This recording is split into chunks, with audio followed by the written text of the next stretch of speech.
الرحيم. ما أحكي الله عمامي عشيرة الصرايفين الشرفاء الأجلاء، إخواني عمامي عشيرة الصرايفين مرة ثانية الشرفاء الأجلاء.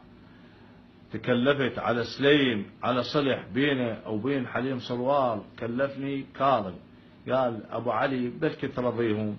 رحت له قبيل مرتين، قال اعطيني مجال اسولف ويا عمامي، مع ما يصير مجال واعطيك النتيجة. خابرته الظهر، سلام وين؟ قال انا بالديوان. رحت على سلام لقيته لابس قلبية ويشرب نارقيلة. كان وين جمال؟ اخوانك وين؟ قال مو هنا بالشغل، جاب لي دارسين. قال لخالي خالة تخل حنوشه، خالي شلون السكر وياك؟ قلت له والله السكر نوبة 350 نوبة 300 مذيني. قال ذن حبوب للسكر جابوهن الي. قلت له المن الك؟ قال والله ذاك اليوم ولد قال لي هاي الحبوب ما السكر زينه شربتن، ولا اعلم ولا ادري ايش سوى ما سوى سليم. يا عمامي الصرايفين الاجلاء الشرفاء، رحت انا ورا مثل ما قبل حوالي شهر مسير وياي حج عامر بن حج طوينه يم جاسم مداح. خابروني جماعة قالوا اكو هيج مقطع. قلت لا اعلم ولا ادري ولا شيء. يابا شنو المقطع؟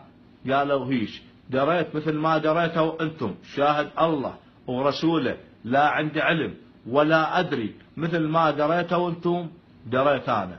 وانا الى عمامي السويدان، عمامي السويدان الشرفاء الاجلاء، عمامي ادور على سلام سليم سليم سليم واشرب دمه. ولا تقولون راح لإيران، قالوا بإيران المكان الفلاني تلقاه بالرضا، دوره منا دورت ما لقيته.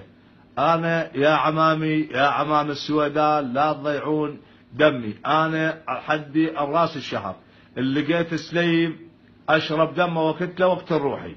ما لقيت سليم انا اقتل روحي. لا تضيعون دمي يا عمامي السويدان الشرفاء الاجلاء، عمامي السويدان، اخواني ياقوت، اخواني ياقوت لا تضيعون دمي، وبالذات مو بس ياقوت السويدان لا تضيعون دمي وتجاملون علي. انا